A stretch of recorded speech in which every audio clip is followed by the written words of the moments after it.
जगन्नाथपुरी रथयात्रेचा नाशिकमध्ये मोठा जल्लोष बघायला मिळाला। मोठ्या उत्साहात नाशिकमध्ये देखील भगवान जगन्नाथ, बलभद्र आणि सुभद्रा यांच्या मूर्तींचं विधिवत पूजन करून रथयात्रा काढण्यात आली।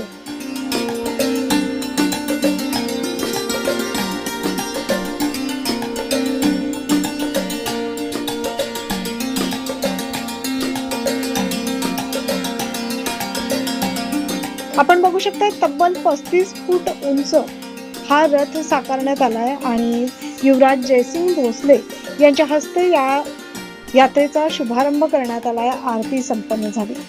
नाशिकच्या इंदिरानगर भागातील हा उत्सव आपण बघत आहोत। अतिशय भक्तिमय वातावरणात हजारो भाविकांच्या उपस्थितीत ही रथयात्रा इंदिरानगर परिसरात संपन्न झाली। ओडिसा राज्यातील जगन्नाथपुरी येथील प्रसिद्ध रथयात्रा उत्सव सध्या सुरू आहे। 16 जुलै 2026 ते 24 जुलै 2026 या 9 दिवसांच्या कालावधीत हा यात्रोत्सव पार पडतो। याच पार्श्वभूमीवर गेल्या अनेक वर्षांपासून नाशिक शहरातील इंदिरानगर येथे रथोत्सवाचं आयोजन करण्यात येतं। सालाबादप्रमाणे काल सायंकाळी 4 वाजेच्या सुमारास भगवान जगन्नाथ, बलभद्र आणि सुभद्रा यांच्या मूर्तींचं विधिवत पूजन करून रथोत्सवास प्रारंभ झाला। ढोल ताशांच्या गजरात ही मिरवणूक काढण्यात आली। यंदाचं आकर्षण होतं 35 फूट उंच बनवण्यात आलेला रथ।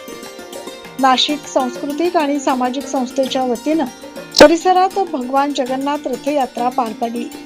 नागपूरच्या भोसले घराण्याचे युवराज राजे जयसिंग मुधोजी भोसले यांच्या हस्ते महाआरती संपन्न झाली, तर सराफानगर येथून सायंकाळी 4:30 वाजता प्रत्यक्ष रथयात्रेला सुरुवात झाली। आपण बघू शकतो हा भव्य दिव्य असा सोहळा आणि हजारो नागरिकांची, भाविकांची लाभलेली उपस्थिती। यंदा 35 फुटी नवा रथ हे विशेष आकर्षण ठरलं। यात्रेत साधारण 2000 महिला, 3000 तरुण, 4000 पुरुष यांच्यासह एकूण 9000 भाविक या यात्रेत सहभागी झाले होते, अशी माहिती आयोजकांच्या वतीने देण्यात आली।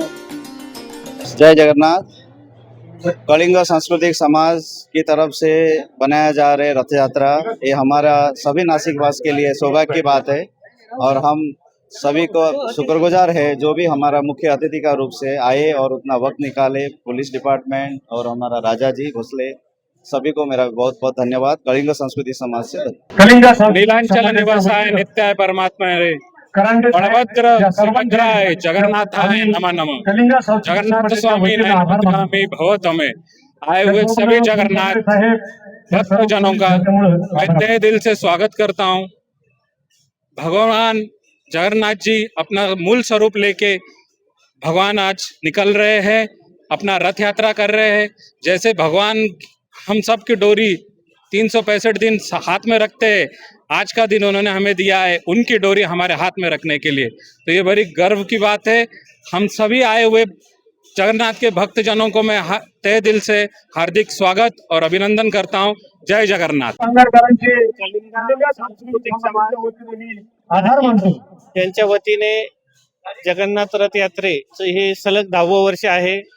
त्यानिमित्त अतिशय भक्तिपूर्ण वातावरणामध्ये या ठिकाणी रथयात्रेला सुरुवात झालेली आहे। नाशिक पोलीस दलाच्या वतीने मी त्यांना शुभेच्छा देतो। जय हिंद। सांस्कृतिक समाजाच्या वतीने मागील 10 वर्षापासून जगन्नाथ रथ यात्रेचं आयोजन करण्यात येत आहे। त्याप्रमाणेच यावर्षी देखील पोलीस स्टेशन इंदिरानगर हद्दीमध्ये ही यात्रा जी आहे तर तिचं आयोजन करण्यात आलेलं आहे आणि या यात्रेच्या अनुषंगाने आम्ही योग्य तो बंदोबस्त लावलेला आहे। सराफनगर येथून सुरू झालेली ही रथयात्रा बापू बंगला मार्गे भगवान जगन्नाथ यांच्या मावशीचे घर मानल्या जाणाऱ्या मोदकेश्वर मंदिरात पोहोचली। अतिशय खेळीमेळीच्या आणि भक्तिपूर्ण वातावरणात हा यात्रोत्सव पार पडला।